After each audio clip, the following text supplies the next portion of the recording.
My next guest is Jason Trennert.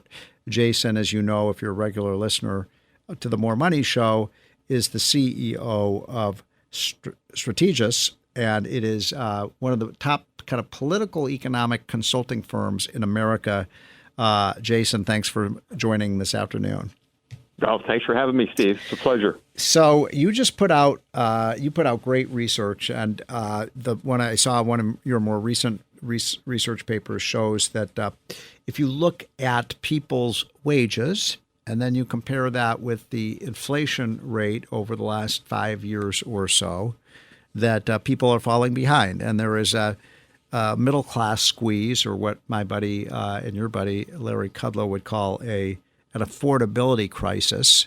Now, the left is saying that that's kind of gone away, but your charts show that people are still financially strained. Absolutely. And I think, we've looked at the employment cost index, which is a proxy for wages, and we've compared it to the CPI. And then we've created something called the Common Man CPI, which I could talk about in a minute. But what you find is that during the Trump administration, people's standard of living improved. People got richer, which is to say wages grew faster than prices of goods and services. In the Biden administration, 44 months in, if you're comparing apples to apples, people have gotten meaningfully poorer, about 5% poorer versus about 3% richer under President Trump. So it's about an 8% swing in people's standard of living, and people are getting further and further behind. One of the things on the Common Man CPI, just parenthetically, we created that because we felt uncomfortable excluding food, energy, shelter, utilities, insurance, all the things that are going up. There's a tendency for economists to exclude them and then call it core. And, we think eating and staying warm is pretty core. So we just included the things people have to pay for. And by that measure, that spread between wages and prices is going in the wrong direction in the Biden-Harris administration. And so that would certainly indicate people are going to want change because people don't like getting poor. Incidentally, the latest Census Bureau data really confirms, Jason, what you've been saying, that the average family since 2019, before COVID, is poorer today than they were 4 or 5 years ago, which is a dreadful situation. It means people just are struggling to keep up with the cost of living, and they're falling behind, and they're increasing their credit card debt just to maintain the living standard they had 5 years ago. I mean, do I have that right? No, I think that's right. And I think, Steve, to be honest with you, Steve, I think there's a lot of policies like, let's say like quantitative easing or money printing, to put it more simply, for 12 years that are enormously regressive, which is to say if you're rich, it's not so bad or it's actually good. But if you're just a regular person, let's say that just might have a savings account or something, for 12 years, you got zero. So there's been a lot of policies like that. I am convinced that's part of the reason why President Trump won the first time. And part of the reason why I think he's going to win again is that a lot of these things that are concocted in Washington that are very baroque and very complex, again, they tend to benefit a very small group of people that have access to lawyers and consultants and accountants and all the rest of it. But if you're just somebody trying to get from one day to the next, it's not easy, and it's getting harder. So are you in favor of the rate cut now, or what is your general attitude towards? I think, Steve, I'm in favor of it mainly because the real Fed funds rate seems pretty elevated right now, right? So if you just use round numbers, you say inflation's about 3 and the Fed funds rate's about 5.25 to 5.50. I'd say that's pretty wide. It's pretty restrictive.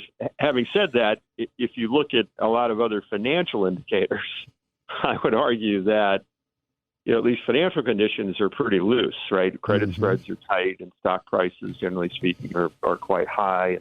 And so I don't think the Fed should go overboard, but I do think they should inch towards easing. Me too. But I would be very careful in declaring any sort of victory lap over inflation, especially when the current administration is running budget deficits of 7% of GDP. I mean, it's really hard to maintain low inflation when there's no fiscal responsibility whatsoever. Well, I tend to agree with that. I think I'm looking at commodity prices and so on; they're falling, so the inflation has come down a lot. And what's your bet? 25, 50, 75 basis points? What's your best bet? My best guess is it's going to be 25. Yeah. Although I think if Powell could act in a vacuum, I think he would do. I think he wants to do 50. Right. And of course, I know nothing. I mean, we'll all find out right. this week coming up. But I think 25. I think given the CPI numbers, the recent CPI numbers, with the core being somewhat elevated, I think it's kind of hard. I think to have the leeway to do 50. And this right? And that's a quarter percentage point reduction, right, in the Fed funds rate. Now, is this the last chance they have to cut rates before the election, or could they? Yeah, it's the last one, and then the next meeting is actually the day after the election. Oh, really? Okay. Right. So, yeah. So, and I don't want to ascribe political motives to the Fed. I think they do their best to try to stay out of it. Some people might disagree with that, but I think by and large they do a pretty good job of playing it straight. They may be wrong, but it's not necessarily for nefarious reasons. But so I don't know if there's any politics at play here. But I wouldn't. Again, I just wouldn't. I'm somewhat cautious that you could see another wave of inflation longer term if we don't kind of mend our ways. So my attitude on these things, I'm talking to Trennert, who is the CEO of Strategas, which is one of the top political economic forecasting firms in the country. My attitude is that the monetary policy isn't really the problem. You can't. The problem is we're spending way too much money. We're overregulating. We're facing a potential $5 trillion tax increase. You're not going to fix that with monetary policy. It's like, if you've got a car, you're driving it, it's out of control and you turn on the windshield wiper. That's not going to solve your problem, right? And that's what angers me is that too many of your friends, Jason, on Wall Street think, if the Fed just, reduces interest rates, everything will be just fine. No, it's not. No, well, it's good for them. Right. It's good for us. It's good if you want to do a private equity deal or raise money for a venture capital fund or something like that. It's helpful, and there's nothing wrong with making money. But if you have the responsibility of thinking about Americans at large, not just your own self-interest, I agree with you completely. I think there does tend to be a certain parochialism in terms of, rate cuts are basically the thing that solves everything. Right. And I couldn't agree with you more. That is regulation and fiscal policy and trade, obviously, are other big moving parts in this. And one of the problems with the Fed easing as much as they did, from 2009 to 2022, in my opinion, is that it largely indemnified policymakers from having any responsibility in terms of spending, right? Because there's, and some of these guys in Congress better than I do, in the Senate, they're like, hey, what's the big deal? Yeah. Hey, there are no limits. Whereas, in '94, James Carville said, I want to be reincarnated as the bond market because it scares everybody, right? And now the bond market really doesn't scare anyone because, the Fed's balance sheet's $7.5 trillion or whatever it is. So, I hope we get back to something that's more normal. And again, I think that would actually result in better outcomes for everybody, not just people on Wall Street or people with money. So you have some great analysts who work with you, and I know you guys look a lot at tax policy, and I'm very worried about the Kamala Harris plan, which would I don't know quite what plan it is because it seems to change, Jason, as you know, every few days. Right. So, but what she's put on the table so far has been, a very large increase in the capital gains rate, a very large increase in the corporate tax rate, and a very large increase in the dividend tax. A very, not a huge, but an increase in the top marginal tax rate. And as I look at these numbers, I was talking to the audience earlier about this, that you could be looking at a 70% tax rate on investment And when, in other words, when you take into account the corporate rate, the capital gains rate, all these rates cascade on each other. Jason, who's going to invest in that kind of environment? And listen, our guru here is Dan Clifton. Oh, yeah, Dan. I've known Dan for 25 years. He's one of the best. He's one of the best. He's our guru on tax policy. Yeah. I'm more the markets guy. But I will say that I could not agree with you more. I mean, to me, this is tantamount to what she's proposing is tantamount to confiscation. Yes. And I cannot imagine that this would be terrible for the capital markets. It would be terrible for capital formation. So it would be terrible for people that have accumulated any wealth, and it would be terrible for people that want to accumulate, that have not yet accumulated wealth, that want to accumulate wealth. So, and from my understanding, the thing that's even drives me even more crazy is that it doesn't sound like it would go to pay down any of the debt. Right, it would just to pay for more spending, more free things. Spending. Right, so you wouldn't even be making progress on the stuff that is really the problem. So I can't.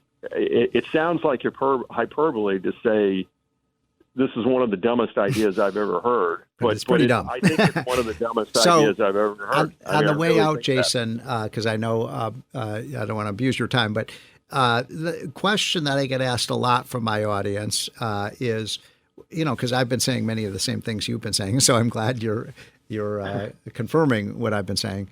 Is that people say, well, look, if that's the case, why, in other words, if these tax increases would be so harmful, why isn't the market reacted to them? Because there hasn't been much of a market reaction to these proposals.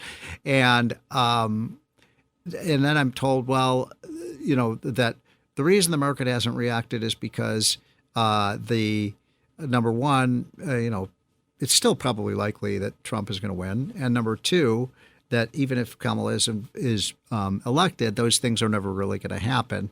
But I'm not so sure about that. I mean, I think if she wins and she has a Democratic House and Democratic Senate, I think they will do this or something like it.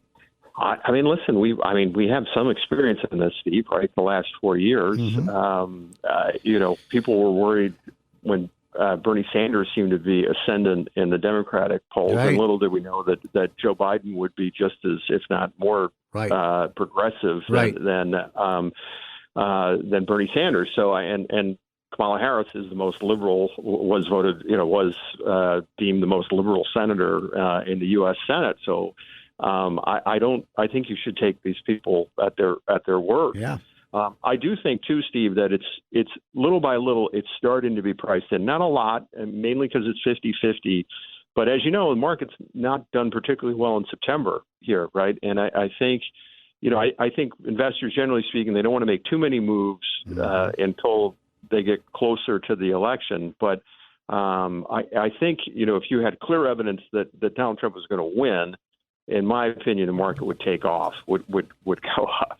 I think if you had evidence that Kamala Harris would win, there's no question in my mind that people would start making adjustments and they would start selling some assets, probably more M&A activity in effort to get ahead of capital gains increases and all the rest of it. So it may just be too early, but I people are, wealthy people are not stupid, right? And they tend to be planners, and I think they're just waiting for clear indication one way or another.